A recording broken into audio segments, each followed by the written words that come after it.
রাজ দরজা আগলে ঠায় দাঁড়িয়ে আছে, তার শানিত চাহনি নিবদ্ধ শিখার পানে। মুখমণ্ডল জুড়ে অভিমান, দুঃখ, অনুযোগের তীব্র প্রলেপ, কিন্তু মুখে কিছুই বলছে না। শিখার কাণ্ডকৃতি লক্ষ্য করাই যেন সেই মুহূর্তে তার একমাত্র কাজ। শিখা কাঠের আলনা থেকে একে একে তার সব পরিদেহ পোশাক নামিয়ে নিল বিছানার উপরে। ভাঁজ করতে করতে ঘাড় বাঁকিয়ে সরু চোখে পিটপিট করে চাইল রাজের পায়ের দিকে। সেও কোনো কথা বলছে না। শিখা, শুনছি। সত্যি চলে যাবে আমাকে ছেড়ে? দেখতেই পাচ্ছি। যেও না বলছি। রাজের কণ্ঠস্বর ভার, ভেজা, করুণ। শিখা সিদ্ধান্তে অটল, অবিচল, গোমরা মুখে প্রতিক্রিয়া ব্যক্ত করল। যাব বলছি, যাবই।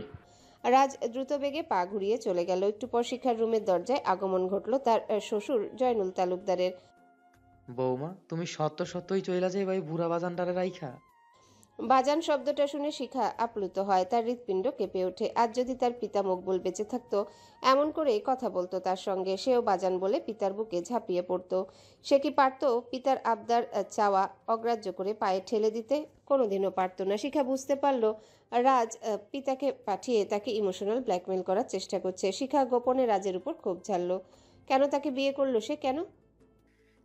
ব্রিফকেস গোছানো বন্ধ করো বউ। বাবা, আমার মনটা হু হু করছে আমার জন্য। এখানে মন বসছে না আর। আমাকে ক্ষমা করবেন, বাধা দেবেন না দয়া করে। এই বাড়িতে আমাকে কেউ ভালোবাসে না, আপনারা বাবা ছেলে ছাড়া। মাঝে মাঝে মনে হয় আমাদের পরিবারে আমি অনাহতের মতো পড়ে আছি। ক্ষোভ ঝরানো কণ্ঠে বলল শিখা। তালুকদার সংকোচপূর্ণ গলায় দরদ মেখে বললেন, এভাবে বইলা নিজেরে খাটো কইরো না নিজের কাছে। তুমি সসম্মানে এই ঘরের বউ হইয়া আইছো। নিজ গুণে আর বুদ্ধি দিয়া সব ঠিক কইরা দিতে পারবা। রাজ বুইজা শুই নাই তোমার এত বড় দায়িত্ব দিছে, এইটা কি তোমার কম গৌরবের? মন যেহেতু সুইটা গেছে, তোমার মায়ের কাছে যাইয়া বেড়ায় আসো 2 দিন। রাত চলে গেলে বেশি দিন থাইকো মন চাইলে। কাপড় গুলান আলনায় উঠায় রাখো আবার। শিখা পিতার সমতুল্য শ্বশুরের আদেশকে সম্মান করলো। আলনায় সব রাখতে রাখতে বলল, ঠিক আছে বাবা, তাহলে কাল আমি কলেজ থেকেই আমাদের বাড়ি চলে যাব। আচ্ছা, যাইও। তালুকদার চলে যায়। দোতলায় গিয়ে রাজকে জানিয়ে আসে। তবুও রাজের অভিমান, অনুযোগ সরে না শিখার উপর থেকে। কি করে শিখা তাকে ছেড়ে যাওয়ার কথা ভাবতে পারে? রাতে সে শিখাকে কিছু বলবে। ঘরের পরিবেশ গুমোট, বিভীষিকাময়, নিকোষ কালো আধারের মতো। আদুরি সেদিন হতে রুম থেকে তেমন বের হয় না।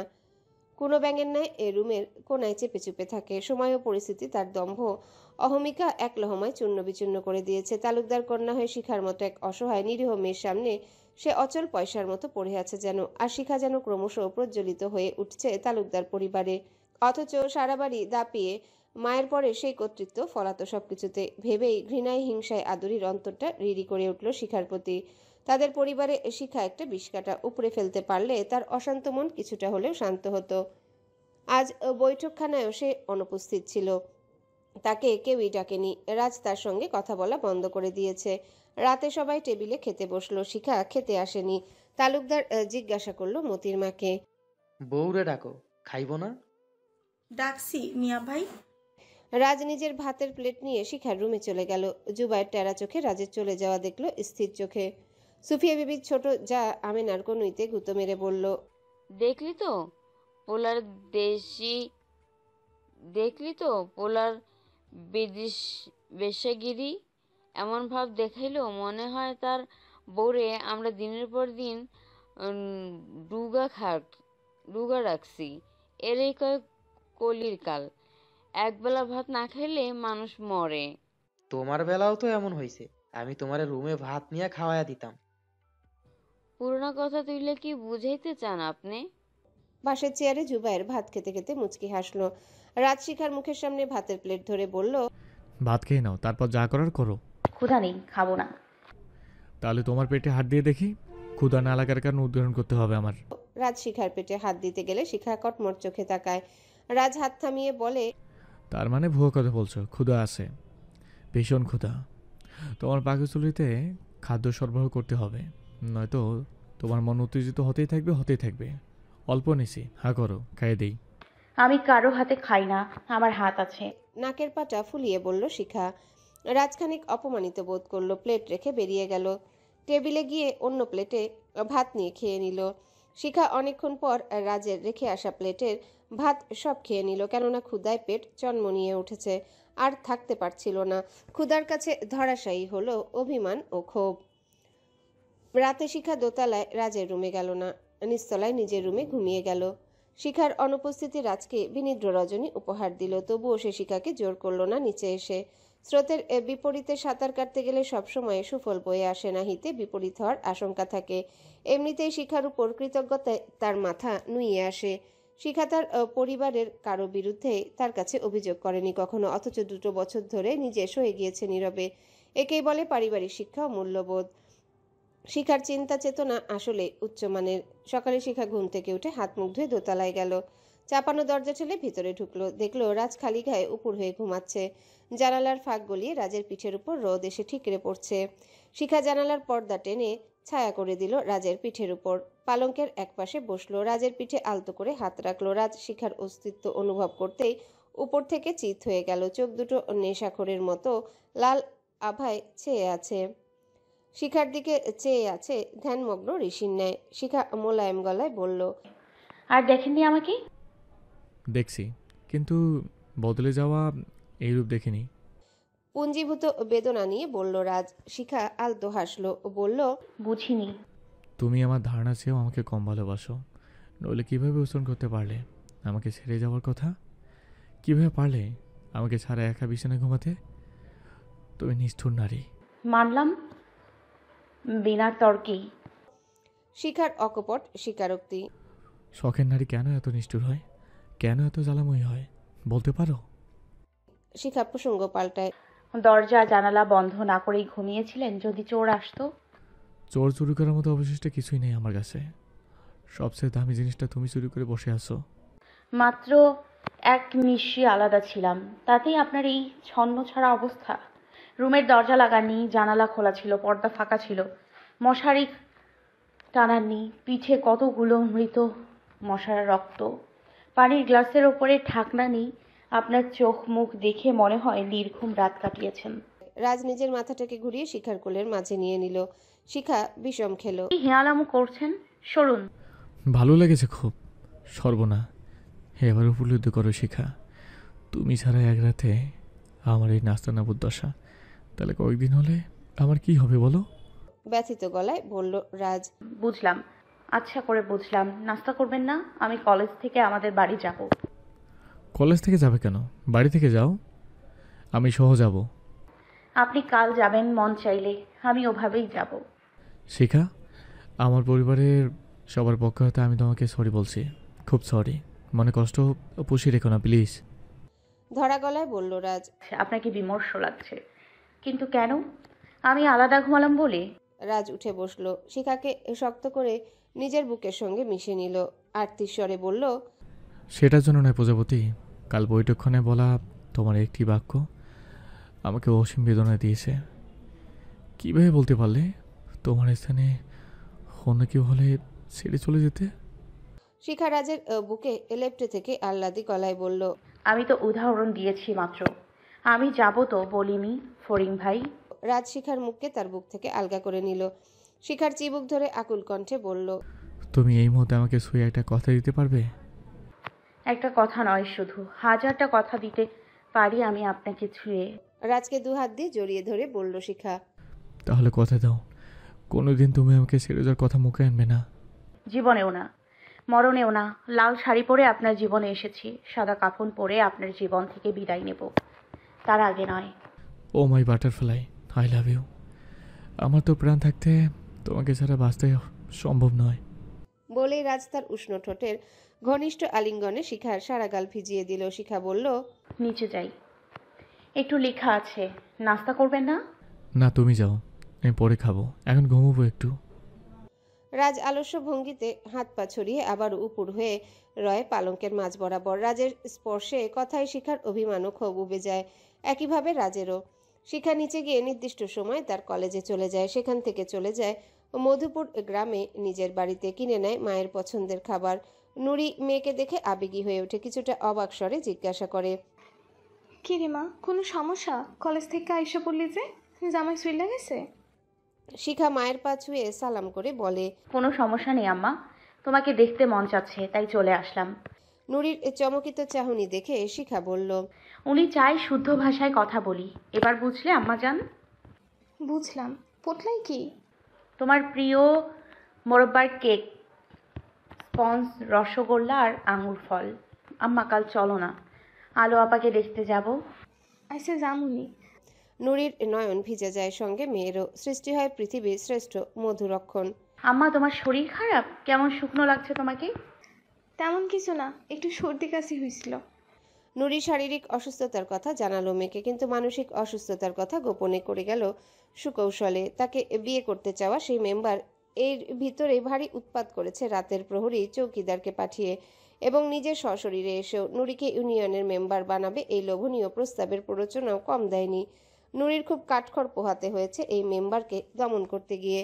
চেয়ারম্যানকে ও গ্রামের প্রধান দুজন ব্যক্তিকেও জানাতে হয়েছে তার। সেদিন রাতে জুবায়েরের রুমে যায় রাজ। কিরে, আয়, বস। তোর নিঃসঙ্গতায় গল্প শুনতে এলাম, বল। বলবো। এত তাড়া কিসের? তারা আছে শালা, তোর বিয়ে করবো জোর করে, নয়তো তোর নজর লাগবে আমার শিখার ওপর। নজর? কিভাবে? আমি ফকির নাকি? ধুম করে হেসে ফেলে রাজ। ফকির মানে? তুই বড় ফকির, দেখছস না মানুষ কিছু খাওয়ার সময় দরজায় ফকির এলে দরজা চাপিয়ে দেয়, যেন ফকির খাওয়া না দেখে আর নজর না লাগে, কারণ সেই ফকির নিঃস্ব ক্ষুধার্ত। তো আমাদের দুজনের খুনসুটি মিষ্টি ফাজলামি প্রেম ভালোবাসা দেখলে তো তোরও বদনজর লেগে যাবে, তাই না? জুবায়ের ভাবুকের মতো ক্ষণসময় মৌন রইল, অবশেষে রাজের উরুতে হাত রেখে বলল, বুঝলাম। এভাবে চিন্তা করিনি, যেন আমার ক্ষুধার্ত হৃদয়ের বদনজর যেন তোদের উপর না লাগে, সেই ব্যবস্থা করব। তার মানে বিয়ে করছিস তুই? উৎসুক চোখে জানতে চাইল রাজ। না, ভিন্ন উপায় অবলম্বন করব। যথা সময় হলেই দেখবি। কিছু ভুলভাল বলছিস তুই, নিয়ন্ত্রণ কর আবেগ, নয়তো মরবি তুই। রাজ বেরিয়ে যায়। জুবায়ের রাজের দিকে চেয়ে গোপনে বলে ওঠে, মরেই তো যাচ্ছি রোজ, আমার ছায়াও তোদের সামনে পড়বে না আর, দেখিস। রাতে সবাই খেতে বসলো। সুফিয়া বিবি সবাইকে শুনিয়ে জুবায়েরের উদ্দেশ্যে বলল, জুবাইরের লগে আমার বঞ্জি লিমার বেশ মানেব। কি কস আমেনা? বড় মা, আমি সেদিন বৈঠকখানায় কি বলেছি বিয়ে করা নিয়ে আপনি শোনেননি? শুনছি তো, কি হয়েছে? তুই কি হাঁচাই আর বিয়া করবি না? আপাতত না, যখন মন চাইবে আমিই করব, কেউ করাতে হবে না। শিখা মায়ের কাছে 2 দিন বেড়ানো শেষে একাই চলে এলো শ্বশুরবাড়ি। সে ভেবেছে রাত যাবে, কিন্তু বাড়িতে কাজের ব্যস্ততার জন্য রাত চাইলেও যেতে পারেনি। এক দুপুরে রাজের একমাত্র ফুপু জাহানারা এলো তাদের বাড়িতে। এসে হট্টগোল শুরু করে দিল শিখার উদ্দেশ্যে। রাজ এর নিচে নেমে এলো, তার বাবাও ছিল। সবাই জড়ো হলো। শিখা এলো। জাহানারা শিখার সামনে তেড়ে এসে মারমুখী ভঙ্গিতে বলল, নিচতলার মানুষ হইয়া উপরতলায় উঠে গেলি, এখন আবার নিজের বান্ধবীরে আমার পোলার পিছনে লেলাইয়া দিলি। তোর উস্কানি না পাইলে কেমনে হেই মাইয়া লাইন মারে সীমান্তর লগে? আমি হুঁশিয়ার কইরা দিতাছি তরে, হেই মাইয়ারে সীমান্তের পথ থেকে সরাইয়া নিবি, নইলে আমি তগো মা মাইয়ারে দেইখা নিমু। আমি তালুকদার বাড়ির বেটি, হুইন্না রাখ। রাজসহ সবাই হতভম্ব হয়ে গেল জাহানারার কথা শুনে। রাজ বিরক্ত স্বরে বলল, ফুপু, এভাবে কথা বলছেন কেন শিখার সঙ্গে? এইসব বিষয়ে কাউকে লেলিয়ে দিতে হয় না, এমনি হয়ে যায়। ভালো লাগা থেকে আমি সব কিছুই শুনে নিচ্ছি শিখার সঙ্গে। রাজের কথা কেড়ে নিয়ে গজগজ স্বরে জাহানারা বলল, তোর বউরে সামলা কইলাম, নয়তো একদিন তুই নিজেই পস্তাবি। খুব বাইরা যাইতেছে তোর প্রশ্রয়ে, আমার কানে কম বেশি সব কথাই যায়। জাহানারা এক দণ্ড জিরল না, বসল না। শিখার উপর বিপুল বিতৃষ্ণা ও রাগ নিয়ে বাবার বাড়ির প্রাঙ্গণ ছাড়ল। শিখাও তেতে গেল গোপনে। অযথায় তাকে 10 কথা শোনালো ফুপু শাশুড়ি। সেও তালুকদার বাড়ির পুত্রবধূ, রাজবধূ। তার সই কুসুম সীমান্তের ভালোবাসার সুখকর পরিণতি দেখেই ছাড়বে সে। জাহানারা চলে গেলে সবাই হইচই শুরু করে দিল বিষয়টা নিয়ে। নানান মুখরোচক কথার ফুলঝুরি সাজাতে লাগলো সবাই। রাজ সবার সামনে শিখাকে কিছু জিজ্ঞাসা করলো না, গম্ভীর চোখে আদেশ করে বলল, শিখা, দোতলায় আসো জলদি। শিখা অপুরন্ত সাহস নিয়ে রাজের পিছু পিছু সিঁড়ি ডিঙিয়ে উপরে উঠে গেল। তার মাঝে কোনো ভীরুতা নেই, আড়ষ্টতা নেই, নেই কোনো দ্বিধাদ্বন্দ্ব। কেবল আছে মজবুত হয়ে ঘুরে দাঁড়াবার প্রত্যয়। শিখা পালঙ্কের এক কোণে বসলো। রাজ ব্যক্তিত্বপূর্ণ কণ্ঠে জিজ্ঞাসা করলো, কি হয়েছে? ডিটেলসে শুনতে চাই। শিখা তার বন্ধু কুসুম ও রাজের ফুফাতো ভাই সীমান্তের সম্পর্কের বিষয় A to Z সব বলল রাজকে। এখানে তোমার দোষ কোথায়? ফুপু তোমাকে ব্লেম দিল কেন? একই প্রশ্ন আমারও, তবে উত্তরও আমি বের করেছি। কি বলো? আপনাদের পরিবারে অন্যদের মতো উনিও আমাকে পছন্দ করেন না। বরাবরই না কুচু করে কথা বলে আমার সঙ্গে, নিচু চোখে দেখে আমাকে। এখন যখন শুনলো কুসুমাও আমি ক্লাসমেটও ক্লোজ ফ্রেন্ড, তাই উনি বুঝেই নিয়েছে আমি কুসুমকে উৎসাহিত করেছি সীমান্ত ভাইয়াদের সঙ্গে প্রেম করার জন্য। যেহেতু কুসুমদের তুলনায় অপেক্ষাকৃত ওনারা ধনী, কুসুম তাদের গ্রামেরই মেয়ে। সীমান্ত কুসুমকে আগে থেকেই ফলো করে আসছে, আমার পরিচয় জেনেছে বহু পরে। রাজ একটুক্ষণ চুপ থেকে বলল, তুমি কি চাও সীমান্ত কুসুমকে বিয়ে করুক? হাজারবার চাই তাদের প্রেম পূর্ণতা পাক। মহা গ্যাঞ্জাম থেকে গেল যে। আচ্ছা তুমি নিশ্চিন্তে থাকো, আমি সীমান্তের সঙ্গে কথা বলে বাকিটা ডিল করব। ধন্যবাদ আপনাকে আমাকে ভুল না বোঝার জন্য। দেখো অবস্থা, অসনার মতো জামাইকে ধন্যবাদ দিলে হবে? তো কি দিব ফরিং ভাই? দুষ্টুমি হেসে বলল শিখা। আপনার রাজকোষাগার হাতে সামান্য নজরানা পেলেই এই অদম ধন্য হয়। অঢেল প্রাচুর্য ঐশ্বর্য দিয়েছে সম্রাট আপনাকে। সুবহান আল্লাহ, উদার হস্তে উনি আপনাকে দান করেছেন রাজকীয় সব মহামূল্যবান ধন সম্পদ। শিখা খিলখিলিয়ে হেসে উঠল, ছুটে পালানোর মতো করে রুম হতে বেরিয়ে গেল। জানালা দিয়ে ভেঞ্চি কেটে বলল, এই যে নিন বেলি ফুলের হাসি নজরানা দিলাম, এটা নিয়েই তৃপ্ত হন মিস্টার অধম ভাই। রাজ দরজায় গিয়ে হাত বাড়িয়ে ধরতে গিয়েও পারল না। শিখা নিচে উঠানে চলে গেল। রাজ দোতলার বারান্দায় দাঁড়িয়ে শিখার দিকে তাকিয়ে শিহরিত হাসি হাসল। রাজ সীমান্তের সঙ্গে দেখা করল। নিশ্চিত হলো যে শিখার কোনো ভূমিকা নেই কুসুম ও সীমান্তের গভীর প্রণয়ে। তারপর তার বড় ভাবি এর রানীর থেকে ঠিকানা নিয়ে আদুরির প্রাক্তন প্রেমিক সোয়েবের সঙ্গে দেখা করল। বিস্তারিত জানায় বলল, আমি তোমাদের বিষয়ে সব শুনেছি। এখন কি তুমি আদুরিকে বিয়ে করতে ইচ্ছুক? ভাইয়া, আমি আদুরিকে বিয়ে করতে চেয়েছি, সে মানা করেছে আপনাদের পরিবারের কথা ভেবে। এখন তো তালাকপ্রাপ্ত মেয়েকে আমার পরিবার কিছুতেই মেনে নেবে না, আমাকেও ত্যায্যপুত্র করে দিবে। আমি আদুরিকে ভালোবাসি, কিন্তু পরিস্থিতির কাছে আমি অসহায়। রাজ বিমর্ষ মুখে বাড়ি আসে। রানীকে দিয়ে আদুরিকে বিষয়টি জানায়। আদুরি পাথর হয়ে গেল, কিছুই বলল না, কেননা বলার কিছুই নেই। তার এই নিদারুণ জীবনের জন্য দ্বিতীয় কেউই দায়ী নয়, দায়ী হয়তো তার নিয়তি। তারপর হতে আদুরিকে অন্যত্র বিয়ে দেওয়ার চেষ্টা চলতে থাকে। সুমনা রানীর সঙ্গে চিরতরে কথা বলা বন্ধ করে দিয়েছে। শিখার উপর তার মন বসলো কিছুটা। আগে নিজের 2 সন্তান সবুজ ও আখিকে শিখা থেকে দূরে রাখত, এখন আর তাদের মানা করে না, আটকায় না। শিখাও তাদের বেশ আদর স্নেহ করে। রানীর বহু ক্রোধ শিখার উপর স্তূপাকার হয়ে আছে, কারণ শিখার জন্য সেদিন সবার সামনে তার মুখে চুলকানি লাগলো। শিখা কি চাইলে অন্য কিছু বলতে পারতো না? তখন পারতো, কিন্তু সে ইচ্ছে করে সত্যিটা বলে দিয়েছে। সততা দেখায় না, এর ফল বের করা হবে তার থেকে।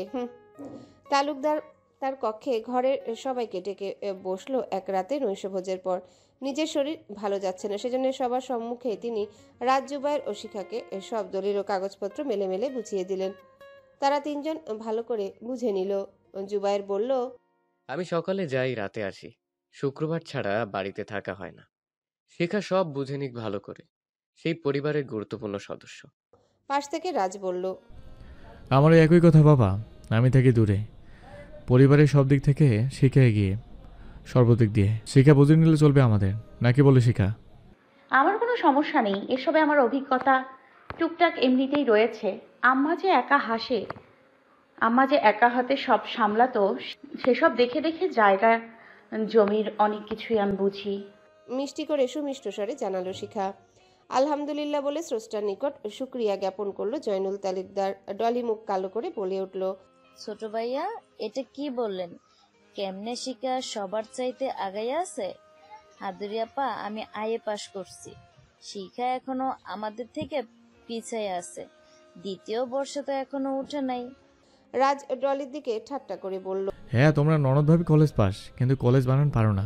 শিখা পারে, তাহলে কে এগিয়ে, শিখা না তোমরা? জুবায়ের হেসে উঠল রাজের দিকে চেয়ে এবং টেরা চোখে ডলির দিকে তাকিয়েও। ডলি উঠে চলে গেল বিরক্তি ভরা মুখে। সুফিয়া বিবি কর্তৃভাব দেখিয়ে স্বামীকে বলল, আমার বড় 2 পোলাও উপস্থিত নাই, এত তাড়া কিসের? পরের মাইয়ারে সব বুঝাইয়া দাওনের। কি এমন বুঝনেওয়ালি দেখমনি আমি সুফিয়া বিবি বাইচা থাকলে। জুবায়ের বলল, বড় মা, খালেদ ভাই, আসলাম ভাইয়ের চেয়েও শেখার নলেজ ও বুদ্ধি ভালো। সুফিয়া বিবি জ্বলে উঠলেন এক লহমায়। কথার তোরে জুবায়েরকে মেঘ মুখে শাসিয়ে বললেন, তোর সমস্যাটা কি জুবা? এই মাইয়ারা তোর বউ না রাজের বউ? এতই দরদ হইলে নিয়ে যা তোগো ঘরে তারে। শিখা লজ্জায় মরে যাচ্ছে। তড়িৎ গতিতে অবনত মস্তকে সবার সম্মুখ হতে চলে গেল। তালুকদার খেপিয়ে উঠলেন সুফিয়ার উপরে, বললেন, নাউজুবিল্লাহ নাউজুবিল্লাহ, তবা করো কইলাম। জিদ্দের বসে এমন কথা মুখে আনাও হারাম, গুনাহ। একজনের বউ কেমনে আরেকজনের বউ হয়? ফালতু মহিলা কোথাকার। রাজও মাকে ধমকে উঠল। কি যা তা বলছেন মা? মুখে লাগাম টানুন বলছি। জুবা যেমন করে তারে নিয়া ঠিকই কইছি আমি। বউ হইল আমাগো ঘরের, কিন্তু কিছু হইলেই এই পোলা নাক গলানো শুরু করে। মাথা ঠিক আছে আমার, আমার যন্ত্রণা আমি বুঝি, তোরা কি বুঝবি? গুয়ের মাছি যখন হাতির ইজ্জত পায় তখন হাতির জ্বলনি উঠবেই। হাতির তখন মন চাইব সেই গুয়ের মাছিরে পিসা মাইরা ফালাইতে। লেদা মাইয়ারে সবাই কি তোষামত করতাছস? কি তেলান তেলাস, সকল কিছুই ঠাওর করতাছি 2টা বছর ধইরা। সুফিয়া বিবি থামলে রাজ বলে উঠল, জুবাই শিকার পক্ষ কখনই নেয়নি মা। নিরপেক্ষ বিচার করতে গেলে আপনারা দোষী হয়ে যাবেন। এই আমাদের যৌথ পরিবার, সবাই এক। জুবাইয়ের স্থানে আমি হলেও তার বউকে নিয়ে প্রতিবাদ করতাম। ঠিক আছে মা? এতই যখন শিকাকে সহ্য হয় না আপনাদের কারোই, আমি তাকে সব সময়ের জন্য আমার কাছে নিয়ে যাব। তার ফাইনাল প্রক্রিয়াটা হয়ে যাক কেবল। জুবায়ের উঠে দাঁড়ালো। উত্তেজিত গলায় সুফিয়া বিবির দিকে চেয়ে বলল, নিজের সুবিধা মতে কিছু হলে বলেন, বাবা ভালো করছিস। তুই আর রোজ তো একই। আবার নিজের ইচ্ছের বাইরে কিছু হলে বলেন, আমাদের বিষয়ে নাক গলাস কেন? আপনি বড় স্বার্থবাদী। আমার মাকেও কম জ্বালাননি। আপনি বড় জায়ের দাপট নিয়ে আমি কি শুধু শিখার হয়ে কথা বলি? এই ঘরে আর কারো কিছু নিয়ে কথা বলি না, প্রতিবাদ করি না। এই ঘরে আর সেসব আপনার চোখে পড়ে না। জান, আমি আর কোনো কথাই বলবো না কারো বিষয়ে। সবাইকে মুক্ত করে দিব, সবাই খুশি থাকবেন তখন। কথাগুলো বলে জুবায়ের লুঙ্গির এক পাশ ধরে নিজের রুমে চলে গেল। সিগারেট ও গ্যাস লাইট হাতে নিয়ে ফের বেরিয়ে পড়ল। রাজ মায়ের দিকে ধারালো চাহনি ফেলে জুবায়ের রুমে গেল। তার পিছন দিয়ে অন্যরাও উঠে গেল। রাজ দেখলো জুবায়ের নেই। এদিক সেদিক খুঁজেও পেল না। টর্চ লাইট মেরে বাইরে খুঁজলো, তবুও জুবায়েরের দেখা মিলল না। ছাদে গিয়ে দেখা পেল জুবায়েরের সিগারেট ফুঁকছে সে। মায়ের কথা রাগ করিস না জুবাইর, শান্ত হ। আমি তো তোকে কিছু বলিনি। একটা বিয়ে করে নে তুই, দেখবি মন মেজাজ ভালো থাকবে। দেখ একটা টান দেই। আমারটা নিবি কেন? ধর পুরো একটা টান দেখি, হয়তো করব। বড় মা মানুষটাই সুবিধার নয়, বুঝলি? রাজ সিগারেট জ্বালিয়ে নেয়, মুখ উঁচিয়ে দীর্ঘশ্বাস ছেড়ে বলে, কপাল আমার বাবা ভালো, মা একটু সুবিধাবাদী। তোর মা ভালো, বাবা ছিল নষ্ট। নিচে শিখা এতক্ষণ সবার কথাগুলো আড়ালে দাঁড়িয়ে শুনে নিল মনোযোগের সহিত। মনে মনে শপথের মতো করে বলল, আমি গুয়ের মাছি, আপনারা হাতি না? একদিন আমিই হাতি হয়ে উঠব। তখন আপনারাই গুয়ের মাছি হয়ে ত্রাহি ত্রাহি রবে চিৎকার করবেন বাঁচার জন্য, কিন্তু বাঁচার ও পালানোর পথ কিছুই পাবেন না, কেবল সময়ের অপেক্ষা। তার পরের দিন হতে তালুকদার শিখাকে সাথে করে নিয়ে বের হয়। শিখাও নিজ কন্যার মতো মাথায় ওড়না দিয়ে শ্বশুরের সাথে হাঁটে। তালুকদার বাড়ির আনাচে কানাচে তাদের সব ঘরোয়া সম্পত্তির সীমানা শিখাকে দেখিয়ে দেখিয়ে বুঝিয়ে দেয়। এভাবে আস্তে আস্তে শিখা সব চিনে যায়, বুঝে নেয়। এক বিকেলে শিখা রাজকে বলল, আপনি তো মনে হয় চলে যাবেন না? হ্যাঁ, যেতে ইচ্ছে করে না তোমার আসল ছেড়ে, তবুও যেতে হবে, নয়তো সেদিকে ঝামেলা হয়ে যাবে। পাকা 2 মাস শেষ হয়ে গিয়েছে। তাহলে আমাকে একটা সিনেমা দেখাবেন? হলে গিয়ে কোনোদিন দেখিনি আমি। ক্লাসের প্রায় সব বান্ধবীরাই শুনি সিনেমা দেখতে যায়। আচ্ছা, খোঁজ নিতে হবে কেন? সিনেমা চলে এসেছে এখন। সেদিন আমার পছন্দের একটা শাড়ি পরতে হলে। আচ্ছা, পরবো। তার একদিন পর বিকেলে রাজ শিখাকে সিনেমা দেখাতে নিয়ে যায়। শিখার পরনে রাজের পছন্দের একটা জর্জেট শাড়ি, কপালে ছোট্ট একটা কালো টিপ ও কাজল। কালো আখি দুটোর জন্য শিখার রূপ লাবণ্যের স্নিগ্ধতা বেড়ে গিয়েছে কয়েক গুণ। স্ক্রিন থেকে বিশাল পর্দা সরে গেল, লাইটটি অফ হয়ে গেল। শুরু হয়ে গেল 1992 সালের মুক্তিপ্রাপ্ত ছবি অন্ধবিশ্বাস। শ্রেষ্ঠাংশে রাজ্জাক, শাবানা আলমগীর ও নতুন। রাজ ও শিখা পিছনের স্পেশাল সিটে গা ঘেঁষাঘেঁষি করে বসে আছে। আবছায় আলোতে শাড়ি পরিহিত শিখাকে বেশ আবেদনময়ী লাগছে রাজের চোখে। শিখার কাছেও বেশ রোমাঞ্চিত অনুভব হচ্ছে। অ্যাডভেঞ্চারের মতো তার লাইফে সিনেমা দেখার অভিজ্ঞতা এই প্রথম। সিনেমার একটা রোমান্টিক গান শুরু হলো। ঠোঁট মেলাচ্ছে আলমগীর ও শাবানা। রাজ মোহিত চোখে নায়ক নায়িকাকে দেখছে, নিবিষ্ট চিত্তে গান শুনে যাচ্ছে। আস্তে করে শাড়ির ফাঁক দিয়ে শিখার পেটে মৃদু চাপ দিল। শিখার পিঠ হতে চুল সরিয়ে ঘাড়ে চিবুক ঠেকিয়ে ধরল। শিখাকে আকুতি স্বরে বলল, চুমু দেওয়া তো চাঞ্চল্য প্রজাপতি, কুইক। শিখা লাজুক চোখে রাজের দিকে চাইল। রাজের মুখ ঘুরে স্ক্রিনের দিকে তাক করিয়ে দিয়ে বলল, সিনেমা দেখুন, সময়ের কাজ অসময়ে নয়। স্বামী স্ত্রীর জন্য অসময় বলতে কিছুই নেই, 24 ঘন্টায় উন্মুক্ত। রাজ নাছোড়বান্দা, শিখা জানে, তাই আলতো করে রাজের গালে চুমু খেলো কয়েকটা। রাজ গালে হাত বুলিয়ে শিখার কানে ফিসফিসিয়ে বলল, শান্তি, দিল শান্তি তো দুনিয়া শান্তি। আজ রাতে ব্যথা একটু বেশি দেব, চলে যাবো যে, সমস্যা নেই, সব মেডিসিন মজুদ আছে রুমে। শিখা রাজের হাতে কামড় দিয়ে বলল, আমাকে সেই ব্যথা দিলে আমিও এই ব্যথা দিব। সেই ব্যথা সুখের ব্যথা, এই কামড় সুখের কামড়, যত ইচ্ছা দাও। তোমার 32 দাঁতের আঘাতে আঘাতে আমাকে অন্তত ব্যথা দাও তুমি। সিনেমা শেষ হয়ে গেলে দুজন হল থেকে বেরিয়ে আসে। রাজ গুনগুন করে গাইতে থাকে কিছুক্ষণ আগে চলা গানটি। 3 তলা থেকে নিচে নেমে এলে শিখা বলল, জুবাইর ভাইয়ার দোকান কোন মার্কেটে? ভালো কথা মনে করেছো, চলে যাই তার দোকানে। এ তো কাছেই, ডালিয়া মার্কেটে, আমিনা বস্ত্র হাউস, চাষির নামে এই দোকানের নাম। জুবাইর দোকানের ক্যাশেই বসেছিল। আকস্মিক রাজ ও শিখার আগমনে সে ভিমড়ি খেয়ে গেল। কিঞ্চিত এলোমেলো সুরে হাস্যোজ্জ্বল ভঙ্গিতে জিজ্ঞাসা করল, কিরে তুই, শিখা, কোন অনুষ্ঠানে গেলি দুজন? না, ওকে সিনেমা দেখালাম, কোনোদিন দেখেনি, এখন বলো তোর দোকানে আসবে, তাই নিয়ে এলাম। খুব ভালো করেছিস। তা কেমন উপভোগ করলি সিনেমা? অস্থির। শিখা ও রাজ টুল টেনে বসলো। জুবাইর নাস্তা আনালো দোকানের স্টাফকে পাঠিয়ে। নাস্তা খেয়ে কিছুক্ষণ গল্প করে জুবাইর থেকে বিদায় নিয়ে চলে এলো রাজ ও শিখা। সেই রাতে জুবাইর বাড়ি যায়নি, ক্লাবে চলে যায়। একের পর এক নেশার বোতল খালি করে নেশাতুর অবস্থায় বুঁদ হয়ে পড়ে থাকে। সকালেও বাড়ি যায়নি।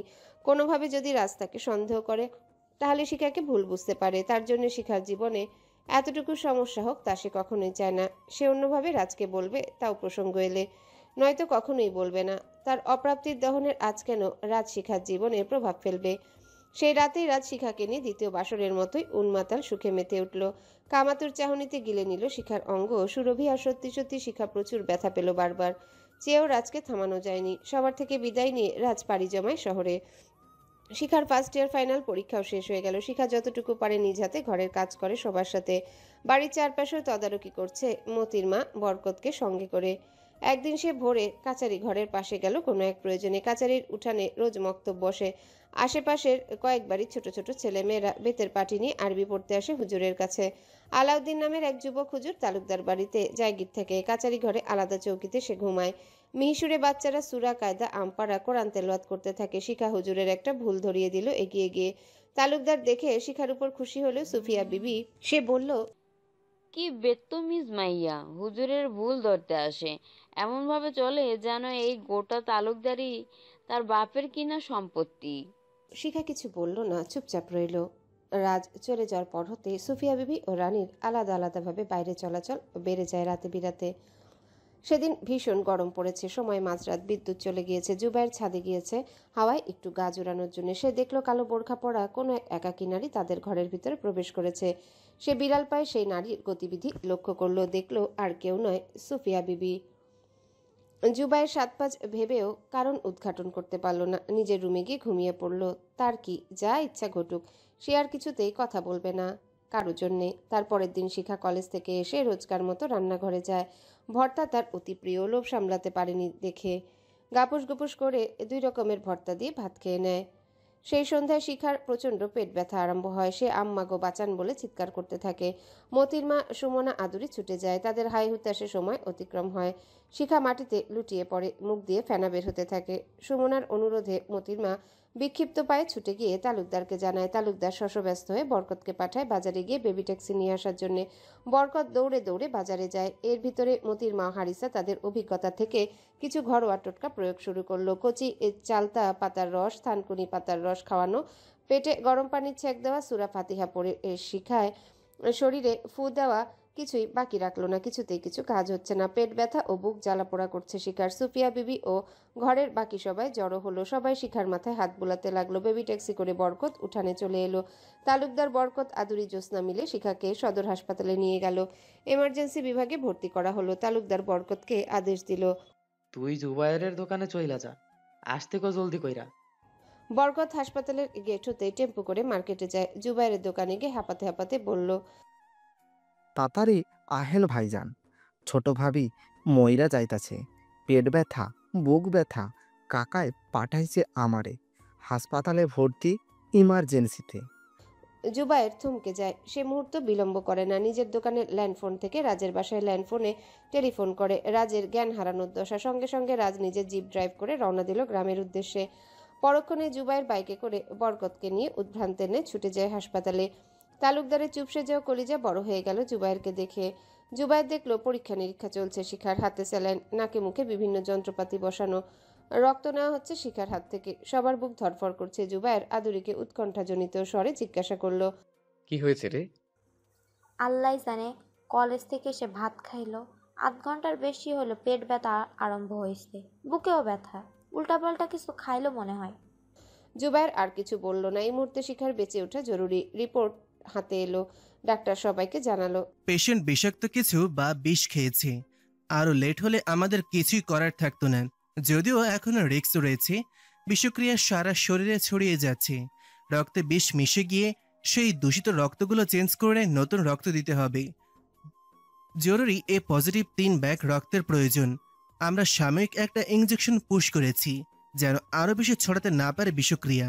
জুবায়ের হাসপাতালের ব্লাড ব্যাংকে চলে গেল। 3 ব্যাগ রক্ত কিনে আনলো, কারণ তাদের কারোরই এ পজিটিভ ব্লাড গ্রুপ নয়। তালুকদার পাগলের মতো হয়ে গেল। কিছু হলে রাজ ও নুরিকে কি জবাব দিবেন ভেবে পাচ্ছে না। শিখার মাকে জানানো ঠিক হবে কিনা। এদিকে বরকতকে প্রয়োজন। সরকারি হসপিটালে মূল চিকিৎসা ভালো, তবে টুকটাক অনেক কিছুই পেশেন্টের লোকদের কিনে দিতে হয়। তার বেশ পরে জুবাইরের পরামর্শ নিয়ে বরকতকে মধুপুর পাঠানো হলো। বাড়ি থেকেও বাকি সবাই চলে এলো। যেহেতু সরকারি হসপিটাল, তাই সব প্রসেস করতে করতে বেশ সময় অতিবাহিত হয়ে গেল। কর্তব্যরত ডাক্তারদের হাতে ব্লাড বুঝিয়ে দিল জুবায়ের। শিখার বুকের নিচের দিকে একপাশে ছিদ্র করা হলো। দূষিত ব্লাডগুলো সম্পূর্ণভাবে বের করা হলো। নতুন রক্ত দেওয়া শুরু হলো, কিন্তু দেরি হলো বলে শিখার শরীর ক্রমশ নিস্তেজ হয়ে এলো। তার শরীরের সকল ব্যথার অবসান হলো। বুজে থাকা দু চোখের পাতা কিছুতেই মেলছে না। অর্ধমৃত অবস্থায় শিখার কোমল দেহখানি মরা লতার মতো পড়ে আছে হাসপাতালের শয্যায়। ডাক্তার প্রাণপণে চেষ্টা করছে শিখার জ্ঞান ফিরিয়ে আনার। ব্লাড যাচ্ছে খুবই স্লোলি। সুফিয়া সহ সবাই আল্লাহকে স্মরণ করছে শব্দ করেই। তালুকদার 2 হাত তুলে স্রষ্টার কাছে ফরিয়াদ করলো শিখার জন্য। জুবায়ের সবার আড়ালে গিয়ে নীরবে অশ্রু বিসর্জন দিয়ে যাচ্ছে। তারপর তালুকদার সহ একে একে সবাই শিখার কানের কাছে গিয়ে মমতার সঙ্গে তাকে ডাকলো। কাজ হলো না। তালুকদারের নির্দেশে জুবায়েরও ডাকলো শিখাকে। আলতো করে শিখার হাতের পাতায় সে মৃদু ছোঁয়া দিল। ন্যূনতম লাভ হলো না। এভাবে সময় গড়িয়ে গেল আরও। নুরির এলো বরকতের সঙ্গে। নুরি নিজের বাড়িতে ছিল না বলে অনেক দেরি হলো। সে এক আত্মীয়ের বাড়ি ছিল। সেখান থেকে বাড়ির মানুষ লোক পাঠিয়ে তাকে খবর দিয়েছে। নুরি তার আদরের ছোট মেয়েকে নির্জীব অবস্থায় দেখে হাউমাউ করে কাঁদতে শুরু করলো। কর্তব্যরত ডাক্তার তাকে ধমক দিয়ে বলল, না কেঁদে মেয়েকে ডাকতে থাকুন। নুরি মেয়ের শিওরের কাছে বসে মুখ ঝুঁকিয়ে ডাকতে লাগলেন। এক হাত দিয়ে মাথায় হাত বুলিয়ে দিচ্ছেন। সবাই উদ্বিগ্নতার সঙ্গে দাঁড়িয়ে আছে। মা শিখা, চোখ খোল মা, সাইয়া দেখ তোর আম্মা আইসা পড়ছে। আর কোনো চিন্তা নাই তোরে সারা জনমের লাইগা মায়ের কাছে নিয়ে যাবো। নুরির 2 চোখের জল অবিরাম ধারায় টপ টপ করে শিখার চোখের পাতায় পড়তে লাগলো। ঠিক তখনই শিখার চোখের পাতা নড়ে উঠল। আঙ্গুলগুলো সামান্য নড়ে উঠল। শরীরে রক্ত জ্বর গতি বাড়তে লাগলো একটু একটু করে। ডাক্তাররা বললেন, বিপদ কেটে গেছে, আলহামদুলিল্লাহ। সবাই আলহামদুলিল্লাহ বলে উঠল একসঙ্গে। তালুকদার আবারও 2 হাত তুলে ধরলো উপরের দিকে। আর্দ্র কণ্ঠে বলল, হে মাবুত, তুমি আবারও প্রমাণ করে দিলা এই দুনিয়াতে সন্তানের লাইগা মায়ের শক্তি বড় শক্তি। তুমি আমাকে কারো ডাক শুনো নাই, কিন্তু মায়ের ডাক শুনছো। মায়ের চোখের পানির মূল্য দিছ। তালুকদার নুরির দিকে বিনয়ী ও অপরাধী চোখে তাকায়। নুরির ভিতরে 100 চুল্লির আগুন দাউ দাউ করে জ্বলছে। সে কারোর সঙ্গে কোনো কথা বলছে না। জুবায়ের যেন নতুন করে জীবনী শক্তি পেল। মনে মনে আল্লাহকে স্মরণ করলো, লক্ষ কোটি শুকরিয়া জ্ঞাপন করে। জুবায়ের সবাইকে বলল, রাজু এসে পড়বে তখনই পথ ধরেছে সে। আমি দোকান থেকে টেলিফোন করে তাকে জানিয়েছি। শুনে সবাই ঘাবড়ে গেল ভয়ানকভাবে। তো সবকিছুতেই বাড়াবাড়ি জুবা। কাজ কামে থাকে পোলা। কেন ওরে হুনাইলি? তোর পেটের ভাত হজম হয় না? বিষ কণ্ঠে বলল সুফিয়া। আমি আমার দায়িত্ব ও কর্তব্য পালন করেছি মাত্র। সুফিয়া বিবি মনে মনে বলল, এখন তো দেখি তোরেই মারার প্ল্যান করতে হইব। তোর জন্য শান্তি পাই না। কিন্তু ভর্তায় বিষ মিশাইল কেডায়? আমার ফোন দিতে ছিল অন্যরকম। রাতে নিজে তার গাড়ি ড্রাইভ করে সরাসরি হাসপাতালে চলে এলো। গাড়ি রেখে মেডিসিন বিভাগে চলে এলো। জুবায়ের রাজের অপেক্ষায় ওয়ার্ডের সামনে পায়চারি করছে। রাজকে দেখতে পেয়ে ম্লান মুখে বলল, কিরে এলি? আয়। বিপদ মুক্ত তোর শিখা। মৃত্যুর মুখ থেকে সে ফিরে এসেছে, তবে এটার অন্যতম কারণ তার হায়াত ছিল এবং তার মায়ের অশ্রু ও প্রার্থনা। নয়তো কারো ডাকেই তার জ্ঞান ফিরছিল না, ব্লাডও লিখছিল না তেমন তার শরীর। রাজ লম্বা লম্বা পায়ে জুবাইরের সাথে ওয়ার্ডে শিখার বেডের কাছে গেল। তার বাবাকে সালাম দিল, কিন্তু মা এবং পরিবারের অন্যদের দিকে ফিরেও তাকালো না সে। নুরিকে নম্রস্বরে সালাম দিল। নুরি মাথার ঘোমটা আরো বড় করে টেনে দিল। শিখার পাশে বসা থেকে সরে দাঁড়ালো, বলল, বাবা হাইসো, বসো। সবাই বের হয়ে গেল নুরি সহ। রাজ শিখার হাতের পিঠে কপালে ভালোবাসার পবিত্র চুম্বন এঁকে দিল। শিখার কানের কাছে মুখ লাগিয়ে ফিসফিসিয়ে বলল, হ্যালো বন্ধুরা, পরবর্তী পার্ট খুব তাড়াতাড়ি আসবে, তো সবাই অপেক্ষায় থাকো। আর চ্যানেলটি যারা এখনো সাবস্ক্রাইব করোনি তারা পরবর্তী পার্ট দেখার জন্য চ্যানেলটি সাবস্ক্রাইব করে রেখো। ধন্যবাদ সবাইকে, আমাদের সাথেই থেকো।